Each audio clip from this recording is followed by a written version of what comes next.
Jangan lupa subscribe YouTube channel Metro TV News dan jangan lupa nyalakan notifikasinya.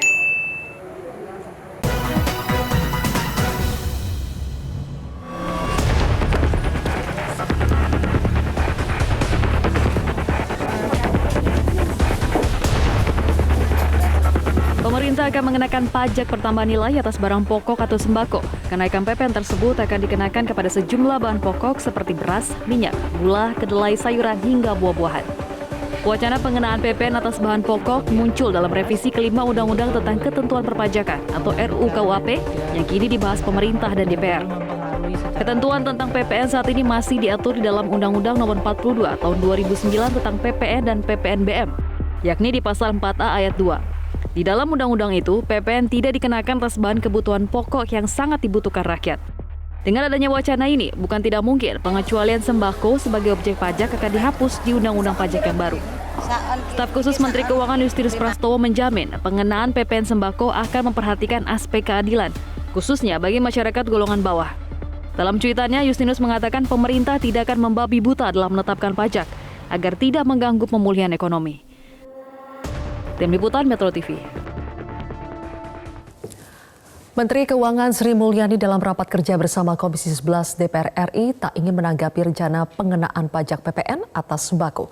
Menurut Menteri Keuangan, RUU Ketentuan Perpajakan atau RUU KUP masih belum dibahas secara resmi dalam paripurna.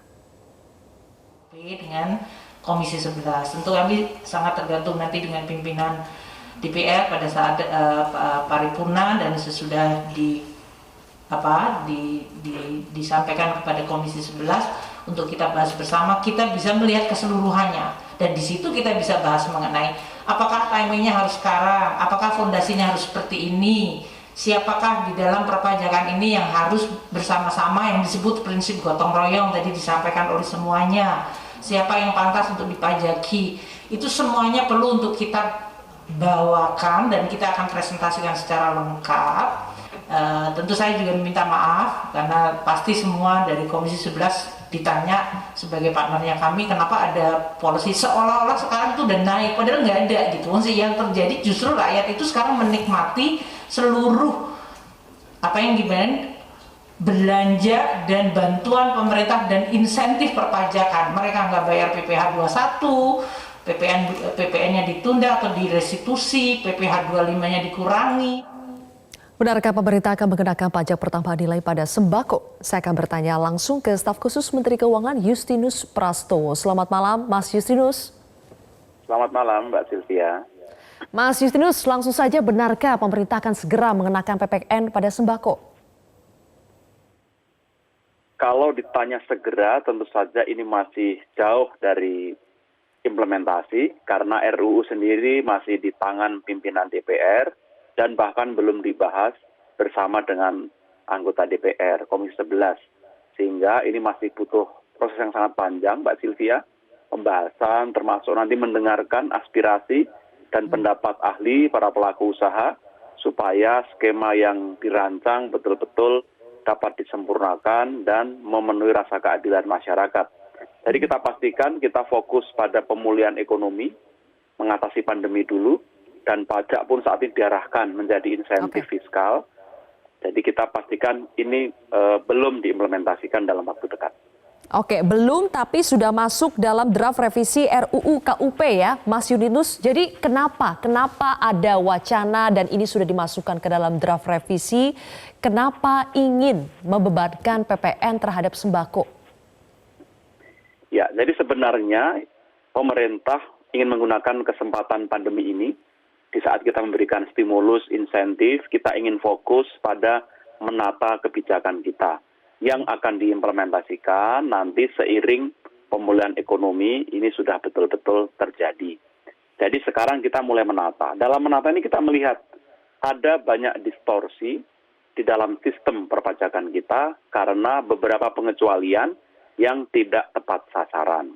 Nah, antara lain kita melihat terhadap barang-barang tertentu, termasuk sembako ini, kita melihat ada ruang yang terlalu luas, terlalu lebar, dan perlu diperjelas lagi. Sebagai contoh, saat ini beras premium misalnya, yang dikonsumsi masyarakat atas itu juga tidak kena PPN. Sama dengan beras murah yang dikonsumsi masyarakat bawah. Atau daging segar kualitas Wagyu misalnya. Menurut undang-undang itu juga bukan objek PPN. Sama dengan daging yang dibeli rakyat di pasar. Artinya justru ada ketidakadilan karena skema sekarang tidak memperhatikan jenis, harga, dan segmen konsumennya, Mbak Sylvia. Apakah itu berarti nanti PPN terhadap sembako ini akan dibuat proporsional, Mas Justinus? Artinya tidak dipukul rata, semua rakyat harus membayar untuk semua jenis sembako? Ya, ini yang ingin kami diskusikan dengan publik dan dengan DPR, termasuk nanti akan disempurnakan oleh para ahli. Kita bisa mengeksersis menurut benchmark yang dipraktekkan banyak negara supaya memenuhi rasa keadilan. Jadi kita sediakan apakah mau dikenai tarif normal atau tarif lebih rendah atau bahkan sekarang sudah ada peraturan Menteri Keuangan nomor 89 tahun 2020 hasil pertanian itu dikenai PPN hanya 1% final. Nah, beberapa skema bisa kita exercise, tapi bottom line-nya adalah kita ingin supaya seluruh transaksi itu bisa masuk dalam administrasi perpajakan, bisa kita monitor bersama-sama, dan juga memperhatikan beban masyarakat yang harus dijaga agar tidak justru bertambah atau justru yang harus kena tidak menanggung itu. Itu konsep dasarnya, Mbak Sylvia. Baik, mungkin sebelum kita bicara soal skema mana yang akan dipakai dan itu tentunya masih fleksibel ya Mas Justinus, kita berbicara dulu esensinya. Kenapa sembako sebagai objek pajak? Padahal pemerintah memberikan relaksasi untuk pajak penjualan barang mewah, kendaraan bermotor misalnya, pajak properti sampai memberikan teks amnesti. Tapi kenapa sembako yang merupakan kebutuhan hidup semua masyarakat luas justru ingin dijadikan sebagai objek pajak? Ya. Jadi sebenarnya bahan kebutuhan pokok atau kita sebut sembako ini selama ini kan dikecualikan sebagai objek PPN bersama dengan beberapa jenis barang dan jasa lainnya. Nah tadi kita karena melihat ada distorsi, maka coba kita exercise dengan skema baru. Bagaimana kalau barang ini semua diklasifikasikan sebagai objek pajak, tetapi pengenaannya memperhatikan beban masyarakat. Itu yang kita sekarang pikirkan. Tetap dengan tarif rendah, bagi yang dikonsumsi masyarakat banyak, dan bisa dikenai tarif normal untuk yang dikonsumsi masyarakat atas. Nah, tentu kalau dibandingkan dengan mobil misalnya, tentu ini hal yang berbeda. Diskon PPNBM atas mobil itu diberikan justru untuk membuat sektor otomotif bergeliat karena ada multiplier efek di masa pandemi ini. Lalu diberikan pun juga sangat terbatas kepada kendaraan yang bisa diakses oleh kelas menengah dan waktunya hanya sampai Desember 2021.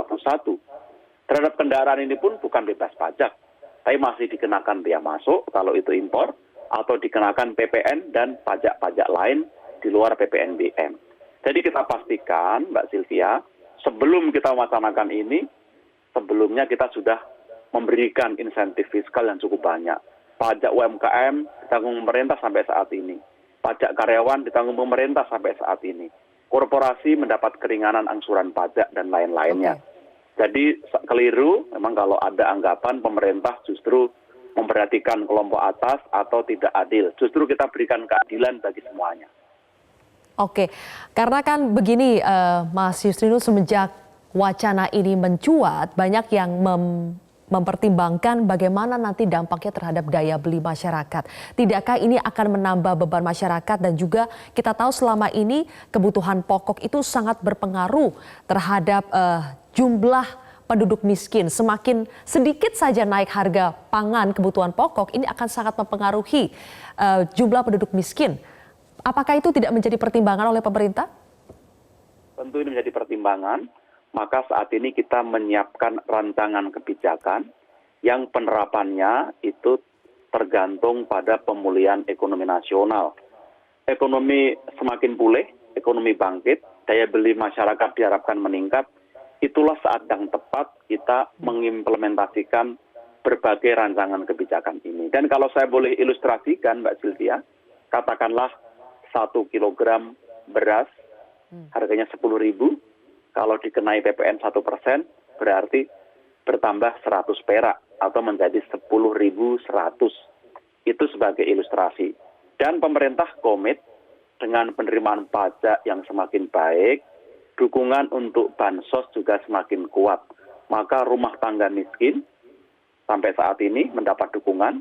Kalau PKH itu juga mendapat 250.000, 300.000 per bulan, termasuk bantuan pangan yang diberikan kepada jutaan keluarga. Itu kan bentuk dukungan konkret pemerintah, memberikan subsidi, memberikan kompensasi untuk terus menjaga daya beli. Di sisi lain, PPN diperbaiki sistemnya supaya bisa optimal dan bisa digunakan untuk dukungan perlindungan sosial yang lebih kuat kepada masyarakat. Mas Justinus, tadi selain 3 opsi skema tarif PPN untuk sembako, 12%, 5%, dan 1% nanti yang akan disesuaikan dengan apa sembakonya. Selain itu, cakupan pajak sembako ini seperti apa? Apakah PPN sembako ini berlaku di pasar tradisional saja atau juga merangkum pasar modern bahkan sampai e-commerce? Ya, terima kasih. Ini pertanyaan yang sangat bagus, Mbak Sylvia. Dalam Undang-Undang PPN diatur pengusaha yang omsetnya tidak melebihi 4,8 miliar setahun itu tidak wajib menjadi pengusaha kena pajak sehingga tidak perlu memungut PPN. Dengan ketentuan ini maka para pedagang di pasar tradisional itu kemungkinan besar adalah bukan PKP sehingga tidak perlu memungut PPN. Dengan kata lain, tidak perlu khawatir akan ada kenaikan harga akibat PPN yang ditanggung oleh konsumen. Ini juga sudah coba kita pertimbangkan, kita pikirkan supaya betul-betul tepat sasaran dan yang mampu diharapkan berkontribusi lebih besar untuk menolong, membantu yang saat ini masih berkekurangan. Oke, jadi bottom line-nya adalah pengusaha yang memiliki omset 4,8 miliar setahun baru dikenakan PPN sembako. Ya, menurut undang-undang saat ini betul, setelah melebihi 4,8 miliar, baru wajib memungut PPN. Atau dengan kata lain, barang itu baru dipungut PPN-nya. Oke, baik. Terakhir, Mas Justinus, sejak wacana pengenaan pajak sembako ini muncul dalam revisi Undang-Undang Nomor 6 Tahun 1983 tentang ketentuan umum dan tata cara perpajakan, kesan yang ditangkap masyarakat itu kan sudah negatif ya. Dan muncul banyak penolakan dari pedagang pasar misalnya. Apakah pemerintah akan tetap meneruskan wacana ini dan jika iya bagaimana Mas strategi komunikasi publik yang akan dilakukan? Ya, tentu saja nanti bersama DPR kita akan melakukan sosialisasi kepada masyarakat, para pelaku usaha. Kita akan mengundang mereka untuk didengarkan aspirasinya. Kita juga akan jelaskan bahwa skema ini justru untuk kepentingan masyarakat banyak dan untuk kepentingan bangsa yang akan memberikan manfaat bagi semuanya. Jadi dengan komunikasi yang lebih baik, kita berharap termasuk dukungan Metro TV, kami berterima kasih. Kita optimistik gap akan berkurang, disinformasi akan berkurang, dan kita akan menuju pada kesepakatan bahwa pajak itu gotong royong yang harus berkeadilan karena pajak menyangga peradaban untuk membuat hidup kita semua lebih baik, Mbak Sylvia. Baik, oke, terima kasih Mas Justinus Prastowo, staf khusus Menteri Keuangan telah bergabung bersama kami di Prime Talk hari ini. Pemirsa, kami akan kembali melanjutkan dialog terkait dengan wacana penerapan PPN sembako dengan Komisi 11 DPR RI dan juga Ikatan Pedagang Pasar Indonesia. Sesaat lagi.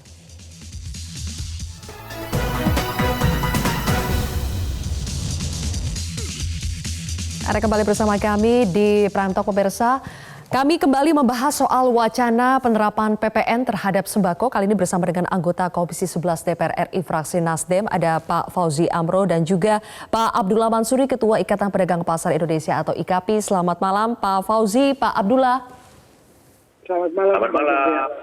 Oke, Pak Fauzi, meski tadi dengan Menkyu dalam raker Komisi 11 bersama dengan Menkyu belum membahas jauh soal wacana penerapan PPN terhadap sembako, tapi ini kan wacana yang sudah hangat di perbincangan publik, bahkan dari anggota DPR juga katanya sudah mendapatkan banyak keluhan dari konstituen terkait dengan wacana ini. Apa tanggapan Anda Pak terkait dengan wacana penerapan PPN sembako? Begini, pertama Mbak Silvi, di saat pandemi yang hampir 2 tahun ini, seluruh persoalan yang menyentuh masyarakat, apalagi menyangkut kebutuhan-kebutuhan dasar, termasuk sembako, harus dihindari, Mbak. Karena semangat pemulihan ekonomi dari Menteri Keuangan itu sudah cukup bagus. Maka undang-undang ini, undang KUP ini, undang perpajakan ini, baru masuk ke pimpinan DPR, belum dibahas di paripurna. Teknisnya nanti mungkin Komisi 11 akan membahas. Dalam peraturan perundang-undangan nomor 15, dasar jadinya undang-undang itu dua. Satu inisiatif pemerintah, satu inisiatif DPR. Nah ini sekarang KUP ini adalah inisiatif pemerintah. Itu harus bawah. Dan belum ada dari DPR. Nah, oleh sebab itu kita menyarankan sebaiknya ditinjau atau pasalnya dihilangkan yang menyangkut hasrat martabat dan kehidupan masyarakat secara luas. Artinya kita ini kan baru mendengar apa ada KUP, tapi detailnya gitu. Nah itu baru di pimpinan. Dan oleh sebab itu menurut saya yang menyangkut tentang kepentingan masyarakat, berapapun pajaknya, persenkah 20%, itu harus dihindari. Harkat martabat masyarakat secara luas. Ini urusannya perut, Mbak. Nah, ketika urusan perut, ini masyarakat akan marah. Nah, oleh sebab itu kenapa misalnya tidak diterapkan? Menteri Keuangan kita tanya berapa kali harus jangan yang menyentuh kebutuhan masyarakat seperti sembako, tapi PPH yang e-commerce, Gojek, Twitter, Facebook, YouTube, Grab itu nggak dikenakan sama sekali oleh pemerintah kita. Nah, oleh sebab malah yang sembako tadi yang akan diberlakukan menurut undang-undang KUP yang dimasukkan pemerintah dengan tarif 5 sampai 12 juta. Nah, oleh sebab itu menurut saya mewakili fraksi Partai Nasdem, kita akan menolak, Mbak. Kita akan menolak PPN yang akan diterapkan pada sembako. Situasi seperti ini, Mbak. Nah, kecuali situasi kita, mohon maaf ke depan, situasi kita pertumbuhan ekonomi kita sudah 4-5%. Saya agak berbeda dengan Pak Fauzi, tadi kata Pak Justinus, toh ini pun belum dibahas di DPR, masih akan panjang perjalanannya. Jadi secara timing belum akan diterapkan sekarang, masih akan panjang ini waktunya. Dan kerangkanya adalah ini untuk mendukung nanti program pemulihan ekonomi nasional. Ketika situasi lebih baik, baru ini akan diterapkan. Dan ada juga penerapan dengan skema yang proporsional. Tidak semuanya akan dikenakan PPN sembako ini. Apakah dengan kriteria-kriteria seperti itu pun fraksi Nasdem akan tetap menolak? Begini Mbak Silvi, ini kan salah satu dari defisit pajak. Pajak ditetapkan 1.450 triliun, 1.405 triliun. Pemerintah melalui Ibu Sri Mulyani sanggupnya 1.000 triliun. Masih ada defisit 405 triliun, Mbak. Nah, maksud saya 405 triliun itu banyak cara. Salah satunya mungkin sunset policy atau pengampunan pajak yang tidak lolos masuk teks amnesti jilid pertama. Yang kedua mungkin PPH PPN. Tapi situasi ekonomi kita, Mbak Silvi, harus membaik. Kalau situasi ekonomi kita pertumbuhannya masih min, COVID belum tahu sampai berakhirnya, masyarakat harus menderita dengan tekanan PPN yang variatif ini akan memberatkan masyarakat, Mbak Silvi. Nah, oleh sebab itu menurut kita, cari yang prioritas dulu. Jangan pemerintah membuat gaduh di situasi kondisi yang penanganan. Justru pemerintah harus semangat pemulihan ekonomi, bagaimana COVID ini akan segera berakhir. Itu yang target utama kita dalam konteks pemulihan ekonomi. Bukan masyarakat. Kata Pak Fauzi, jangan pemerintah buat gaduh. Saya ingin tahu Pak Abdullah, apakah wacana ini sudah membuat pedagang di pasar gaduh, Pak? Betul, Mbak Gelvia. Justru dengan wacana ini ada desakan dari provinsi-provinsi IKP untuk segera membuat Rapimnas agar dalam Rapimnas itu kita bisa menyerahkan rekomendasi kepada Presiden.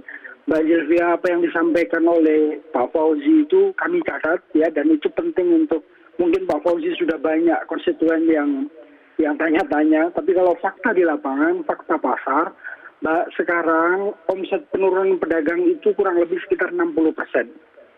Kami sedang sulit di masa krisis pandemi ini. Dan bisa bayangkan 60% penurunan omset pedagang. Itu yang pertama. Yang kedua, kami juga masih dihadapkan pada fluktuasi harga yang cukup terus terjadi. Bahkan setiap beberapa bulan itu beberapa bahan pokok itu masuk kategori inflasi. Ya kalau ini terus dilakukan, saya tidak tahu lagi harus bagaimana. Maka kami pedagang pasar dengan jelas menolak, entah itu mau 4, sekian M di atas atau di bawah, kami merasa bahwa efeknya pasti dari hulu sampai hilir.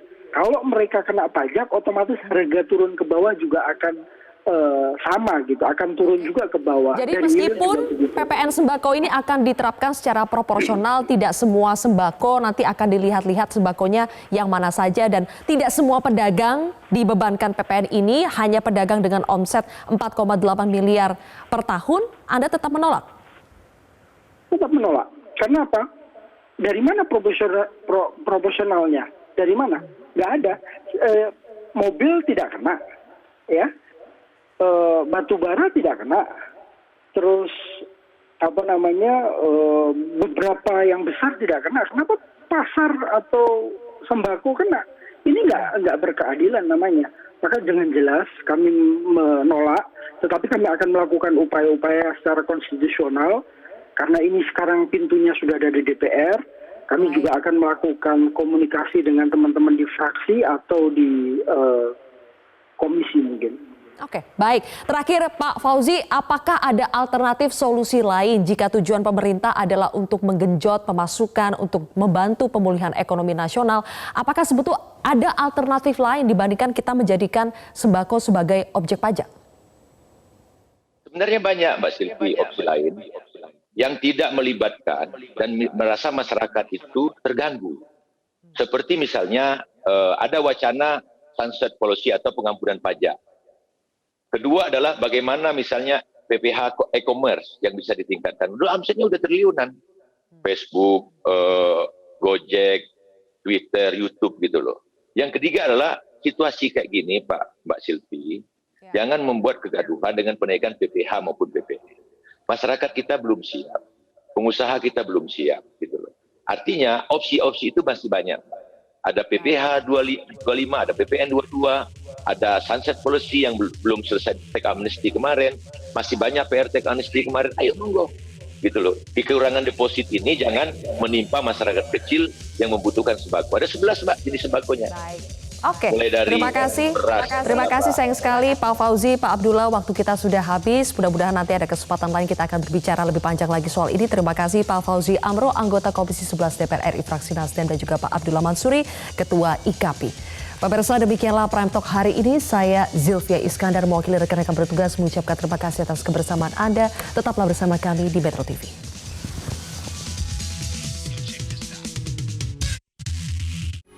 Metro TV,